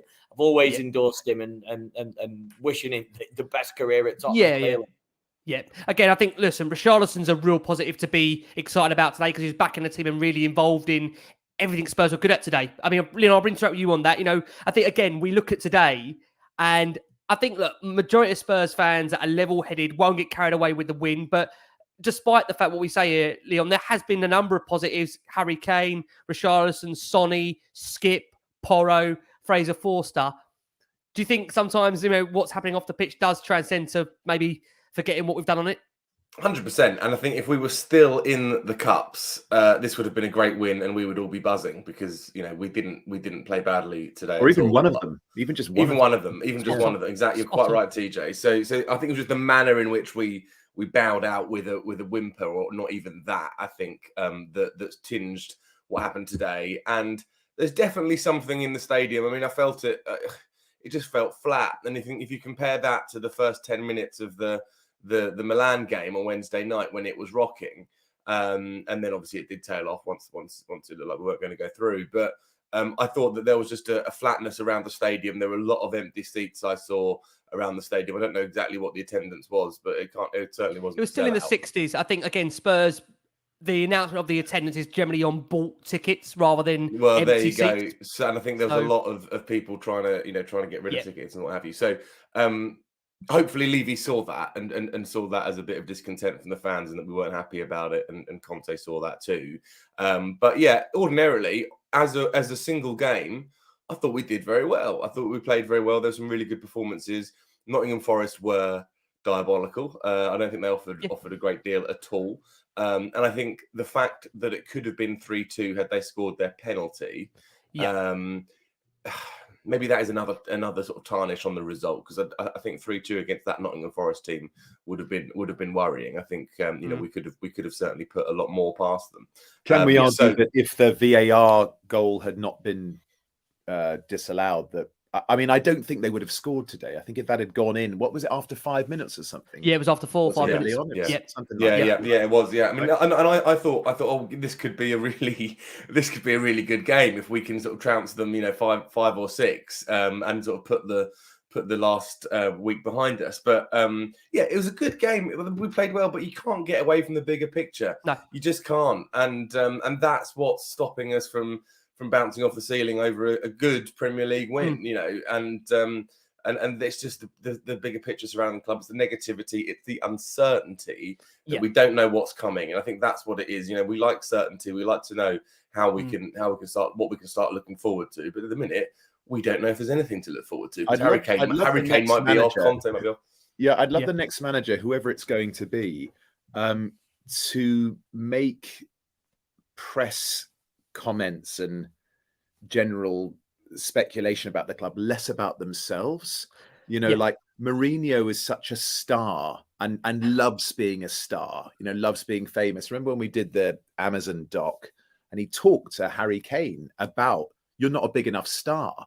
No, You we know, need I to can make you improve a your star. own brand, You know right? what I mean? Like, that's really important to him. And listen, I'm not going to sit here and you know, negatively judge one of the most successful football managers of all time. But a big part of that was his persona. He loves being famous. And I actually think Conte likes it too, in a very different way. I'm very I agree. quiet. He's a very reluctant star. He's Can I a just kind say, of, you know, this I is- want to be yeah. alone kind of. I must say, this is exactly what I want to cover in these final 10. So if you guys are what we'll Right. do is we will just go for our final break of this show. Just to kind of end on Forest again, Dan Juma.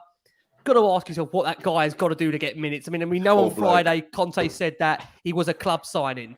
He's Did foaming you wanna at come the in and say- mouth, and he scored on his debut. Give the guy a chance. You know, please. What's he gotta understand do? the Jed Spence thing. If you don't think he's ready, he's not ready. Yeah. Dan Juma's got it. I'm really I mean, annoyed. he must be wondering what was the point of rejecting Everton, where he definitely would have got more minutes than now. Smashed But it. look, They've increased his value by 25% if he was there already. I mean, the argument will be, listen, Spurs won today. Conte will feel justified because of the team he selected. And look, that is the situation. Look, what we will just do, we will just go for our final break of the show for our listeners and audio. Just a bit of housekeeping here, that this show, we are delighted to be sponsored by NordVPN. So please make sure, look, if you're going to be... I normally say if you're traveling around Europe for Spurs' Champions League journey, I can't even say that to you anymore, how sad things are. But look, NordVPN, it's great if you've got any issues with your bandwidth throttling, or you need to, like I say, be able to watch Spurs via overseas links. NordVPN, it's a great product. It's one that we most certainly promote here. Please go and check them out. NordVPN.com/LDOS. And also a man that we have to give a shout out to that's currently wearing their imagery is Fradame. And we're going to...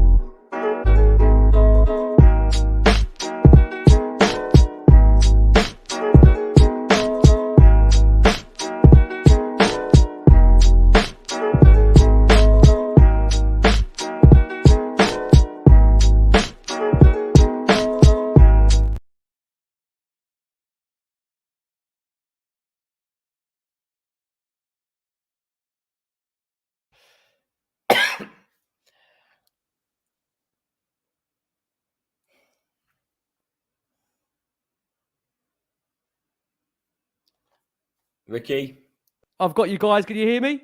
here he is. What's happened The most chaotic manner of trying to promote Fradame there, Sam. We'll let you come in there, Sam, and tell us a bit more about Fradame there. You're wearing the brand. Well, you guys should know by now that I'm sporting this brand as an ambassador. We've got actually got a package on its way to Costa as well, to be fair.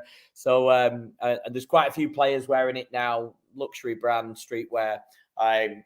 There's a discount code for all Tottenham supporters, which is LWOS20 on the website. So get yourself on there and get it downloaded.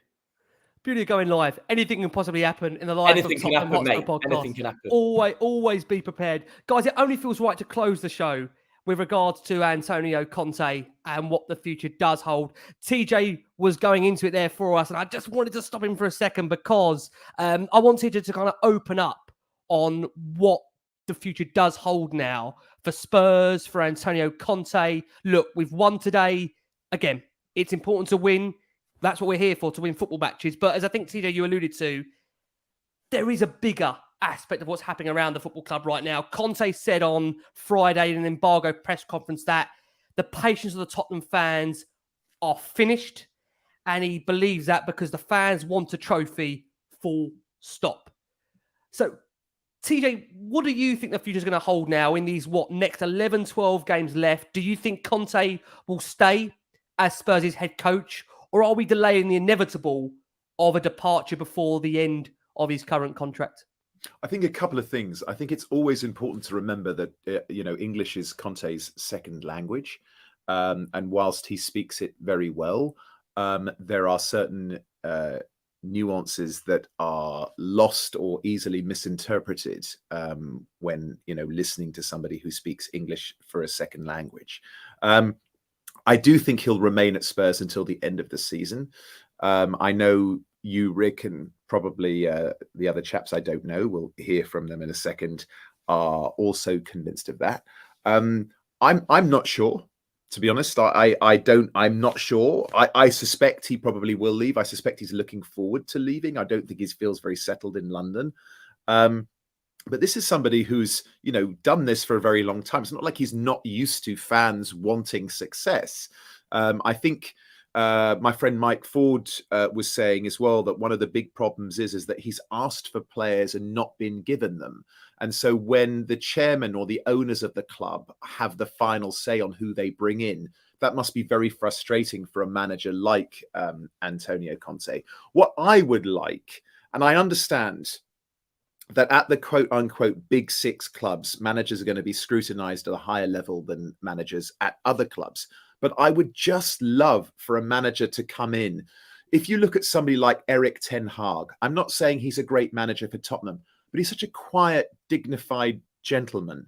And for me in life, that's important, to be a gentleman. It's very, very important. And just to make things less about yourself. He absolutely derided Richarlison for saying I instead of we. Well, Conte's constantly speaking about himself and has shrouded himself in mystery when he could very easily put that to bed and just say, listen, I am more than happy to stay at this club for as long as this club would like me. I'm committed to my players, committed to the fans, and committed to the future successes of this club. Now, I just rolled that off the top of my head. Yes, I'm a relatively articulate person, but you don't need a team of PR experts like Leon to write a simple sentence like that. If you mean it, just say it. And then it comes down to the club's owners to say, well, I'm sorry, it hasn't worked out, and get rid of him. But I would love a manager, whether it's Conte or not, just to make things less about himself, his own personal life. Yes, I know he's suffered personal tragedy and loss. And of course, as a fellow human being, I feel for him. However, you're there to do a job. Get your job done. Whatever happens to me in my personal life, I quote unquote, leave it at the stage door and get on with it. And so it's not enough. It's not an excuse to say, well, I did lose my best friend. Go to work. Yes, you're also paid £15 million, which makes that a particularly bitter pill for us to swallow. Make it less about you and more about the team. Take charge of these young men who look to you as a leader, as someone who's done it, bear the responsibility and get on with it. It's a great point. I mean, look, again, I'll make this point that with Conte, I think, again, we certainly have let him down, definitely in aspects of transfer windows. I've got no doubt about that. There's been players that he's wanted, he's not got. There's been club signs that have come in that arguably maybe he hasn't maybe given the okay to. I mean, we understood Jed Spence was a sign that he gave the okay to, even if it wasn't one that he wanted. Arnaud Danjuma, very hard to speak for that, because all we got from Conte on Friday was essentially from him that it was a club signing. And he didn't really expand that any further. So it's really, really hard to comment further on this. But Leon, I mean, the same question to you, really. What do you think the future holds for Tottenham in terms of Antonio Conte, these next 11 to 12 games? Does today's result against Forest pay any real significance to what is going to happen in these next coming weeks as the papers and the media continue to reel off managers that might be coming to the club, managers that we might be interested in? Does it do any good to anyone right now? No, it doesn't. And I think that's part of the reason why this just feels a bit sad, because I don't think Conte is happy here. TJ rightly touched on what's going on in his personal life, and as a human that can only impact him. He's obviously not settled. He wants to be back in Italy. I think that just seems apparent, and we feel as fans that either the football's turgid, the football's rigid, and we're not getting the results necessarily that we want to be, and we're certainly not competing for honours that we want to be. So I just don't think it works for us, and it doesn't work for him. So that's the problem. But Ricky, I remember I was with you on a podcast after the Burnley game, and he came out and was questioning his future after only a few months in the job, and he was sort of threatening to quit in the press conference, or some very sort of cryptic statement that he was putting out, and it just turned the club into a bit of a soap opera. And that's not what we want necessarily. I mean, I know the game's about entertainment, but make what's going on the pitch entertaining, not all the stuff around it, because that can only negatively impact the players. So I just think this whole uncertainty about what Conte is going to do, is he going to be here, is he not? I mean, that's been going on since he literally signed his contract and joined the club, and we haven't found any advancements on that. So it's not good. The whole uncertainty stuff is not good. It can't be. And if you're a football player, yes, you're paid a lot of money and you should be doing your job, but you need to be inspired and you need to be motivated by your boss, right? And if they've lost, if Conte's lost the authority of the players, then what's the point of him hanging on? But we're in fourth, and I don't think Levy's going to pull the trigger while we're in fourth. I think that is for the club, that is the number one strategic objective from a business point of view, is to finish fourth, get the Champions League money. Now, while he's doing that, I don't think Levy's going to pull the trigger. If we suddenly look like we're falling down the table and fourth doesn't look on, then he might throw the dice and get rid and see what Ryan Mason could do till the end of the season, and then look at another manager. But yeah, I'm convinced he's not going to be there next season. And to be honest, I would have sacked him sooner while we were still in the cups, because it was just looking like a downward trajectory. And we might have still had something to play for in terms of silverware at the end of the season had we done that. But we didn't. And here we are. Here's where we find ourselves, just all feeling a little bit sorry for ourselves and a bit down in the dumps, which isn't where any of us want to be, is it? No, I mean, the mad thing is, coming over to you, Sam, look, I mean, I was of the feeling for me that Spurs should never, ever have allowed themselves to get into the situation when, after that World Cup break, there wasn't a decision as to whether Conte was going to renew or essentially part way. It should never have got to that point in my mind where we were going into the rest of the season not knowing what was going to happen. And that's exactly what was allowed to happen. And as I was concerned about the fact that I've now seen from what's played out here, we've allowed the situation with the contract to drift. And that has, unfortunately, affected us on the field. You can't say it hasn't affected us. I know we've beaten Forest today, but to put it into context, Sam, look, we've gone out of 2 cup competitions, one of the FA Cup, which I know many will say I need to get over it, and even the Carabao Cup exit. I'm still not really over that, if I'm being honest with you. They were 2 genuine opportunities for Tottenham to win trophies, especially the FA Cup when you look what was left out there. 4 lower league sides left, a home tie to Blackburn Rovers, and then he comes out on Friday in this embargo press conference and he says, look, from his perspective, you have to find the right solution to make the fans happy and to win trophies in the future, because the patience of the fans has finished. We feel this. I feel this. The players feel this. For sure, this does not help the situation, because there are many, many players here at the moment. I'm just going to paraphrase slightly. He says, I said the club knows very well the situation. The situation is not simple. It's not easy. I repeat, because the environment, the fans wants to win. And in this moment, we are not close to doing it. In my opinion, okay, yes, this is the reality. There is no patience. So he actually isn't throwing it back on the club. He's throwing it back on the fans, Sam. And again, whatever you think about Conte from a CV perspective of what he's done, I think that's really, really unfair to say to Tottenham fans that have been without a trophy or 1 in 20 years that we are impatient. I find that really, really hard. And I don't buy it that it's home truths being told. I buy it that the fact that there's no correlation or understanding between what Spurs fans feel. If he was just a bit more sentimental and just a bit more understanding to how we feel as fans, then I think this would be such a different, maybe even outcome. We would still be singing his name. We would still be believing in the project. But the fact that he has decided to go against the fan base, you're never going to win with that argument, Sam, are you? No, you're never going to. But I'm gonna flip reverse this, is the fact that I don't think Antonio Conte himself knew the job at hand when he came in. And what he's meaning by that is, we're going to have to be patient. You're going to have to be patient, because I thought this was better than what it was. And it isn't. He was given promises as well. Listen, don't get me wrong. And I have to say, by the way, great. Thank you for inviting me on this show, because the comments from Leon and TJ, you barely need me. And TJ, your statement there on Conte, hats off to you. I mean, I don't want to take my hats off, because I've had a Britney Spears 2007 mental breakdown. That's what Tottenham's done to me, and I've shaved my head. Me too. But no, it's you got to ask yourself the question: if Antonio Conte is going to leave, okay, that is what I would say is going to happen. He's going to leave. How can he not?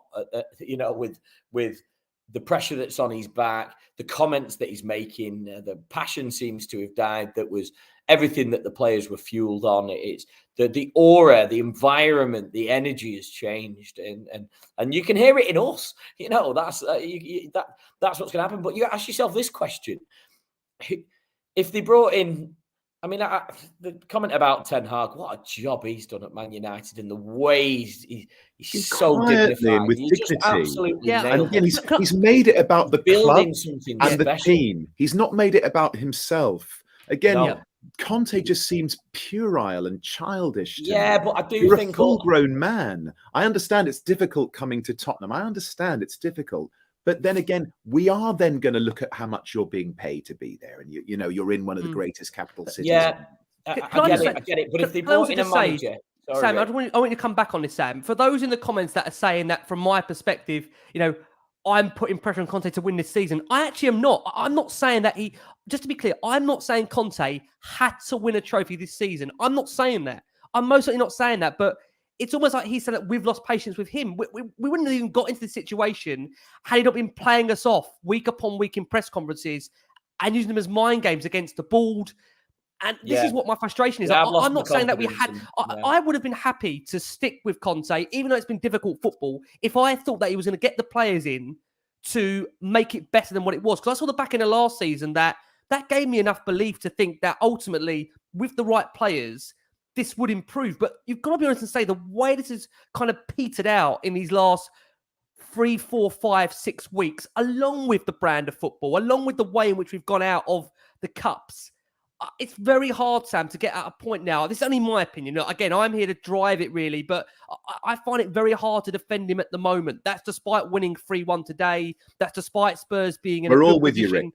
We're all with you, mate. Yeah, I find it very hard to defend him. If you could clip what TJ said about the manager's speech, which was off the top of his head, which is why he's probably a great actor. But that's what you want to hear from a manager. But also, if the question is this: if you brought in any manager in the world, any, say Pep Guardiola was available and we got Pep, we've got Pep now. We're at the point now of we read it, we'll see it. He's going to get backed. The board are going to back him. We'll read it again. Do you believe it? I mean, this is where we're at now. We don't believe what's going on because we just don't know, you know, that and we're down. We're down about it. We need to keep our peckers up. Listen, at the end of the day, we're in 4th place. Exactly. And there's a lot of positives to happen. We do. You're right. And I'm even trying to lift myself here as I say this. Yeah, you know, it's mad, isn't it? Yeah, I love my football club. I love Tottenham. And, you know, I'm fully come on you Spurs every game. And I hate hearing you, especially Ricky, saying you weren't excited for the game today. You know, it's to lose me. Listen, I love doing like, listen, it sounds silly. Listen, I love doing Last Word on Spurs. I love the shows. I love the interaction with so many wonderful contributors like you guys that come on, the viewers, the listeners that tune in. It is really, really hard when ultimately, just at the moment, everything feels a little bit like meh, as Ali Gold says. It is really, really tough right now. I want to hope things are going to change. I want to hope my mood and my perspective is going to change, but I feel something needs to happen in these next couple of weeks where something needs to be communicated, I think, to the fans, just to make us all feel better about where we are right now. Because I honestly say every time that as a fan base, we are so strong when we're together, united. And I think if we had some form of some communication from the board, some communication from Conte that ultimately, look, we're going to pull ourselves together in these next 11 games or 12 games, and we're going to really, you know, finish the season on a high.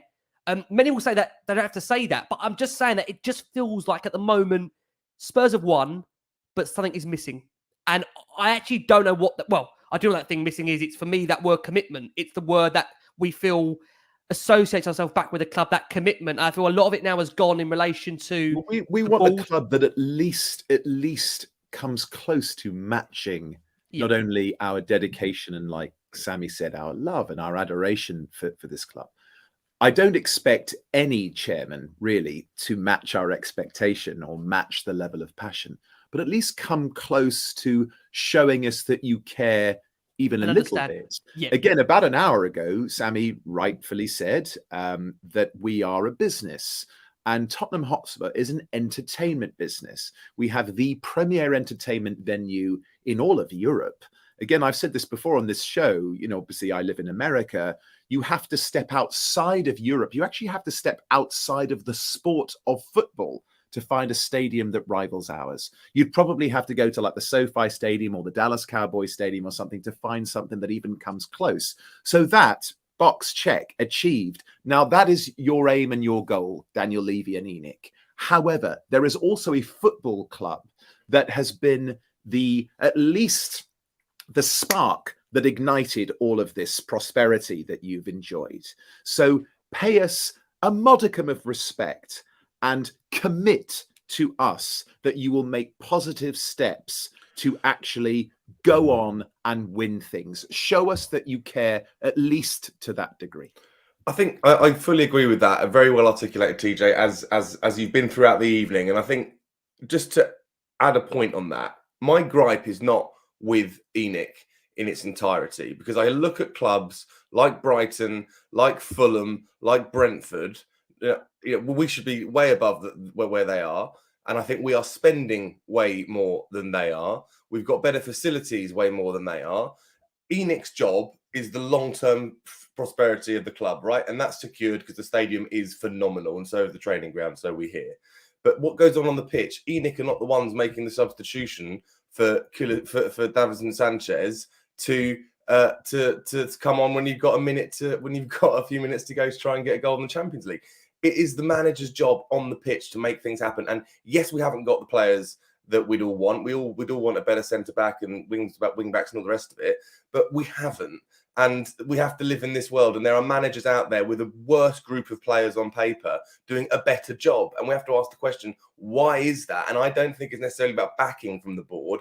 I think it's more about the direction from the board, which is, why is it so toxic within the club that we always go through managers and churn through managers in a way that others potentially don't. We look at Arsenal with Arteta and everything that they've done. And I just think it's more about the direction and the culture that ENIC set, which isn't to win trophies. It is that their priority is to get Champions League so they can continue to have the revenue. And I just think we need to make that distinction between what ENIC's responsibilities are and what the manager's job are. And I think what we're annoyed of at fans is what's going on with the managers, because it doesn't look good on the pitch. No, listen, I agree. Look, we could have this discussion for another couple of hours and we'd just be going around in circles, but it has been, as always, a fascinating, unbelievable Last Word on Spurs show. Guys, I'm going to close it on this final question. I'm going to ask you each. Sam, loads of you back on as always. Sam, Thank you. Pleasure. Thank you. Final question I'll ask you, Sam. Antonio Conte, here to the end of the season, in your opinion, yes or no? He's here till the end of the season, yeah, and then I think he's going to go. I think that's what's going to. Interesting, Sam. Thank you so much. TJ, it is always a pleasure, my man, having you on Last Word on Spurs. You always tell it as it is. So much love for you there in the comments, as well as all you guys tonight. Been a really, really fascinating show. TJ, Antonio Conte, the same question to you. Here until the end of the season, or let go before it? Here until the end of the season, and then go on. Yeah. Okay. Really interesting. It's really fascinating, this. Leon, will it be 3 in a row, or will you disagree with the panelists here? As I said, mate, loved having you back on. Always great having you back on. Leon, tell me, in your opinion, do you expect Antonio to last until the end of the season? Thoughts? I think it's a slight nuance in my answer, which is that I think for as long as the top 4 is on, I think he remains. And I think if we start to look as though the top 4 is coming out of our reach, then I think Levy pulls the trigger and throws the dice. Interesting. Look, we shall see. Again, thank you so much for all of your incredible, wonderful support here from Last Word on Spurs. Again, all your lovely comments flying through to us here. Well, listen, we will see. We have seen Spurs defeat Nottingham Forest by 3-1. Spurs do strengthen their grip on 4th place. We'll see what these next few days throw up as Tottenham Hotspur as a soap opera. But listen, from the wonderful Sammy Powell, from the brilliant TJ Ramini, from, the ever eloquent, wonderful Leon Emirali, we've been the Last Word on Spurs. Guys, as always, please keep safe, keep well, and as always, come on you Spurs.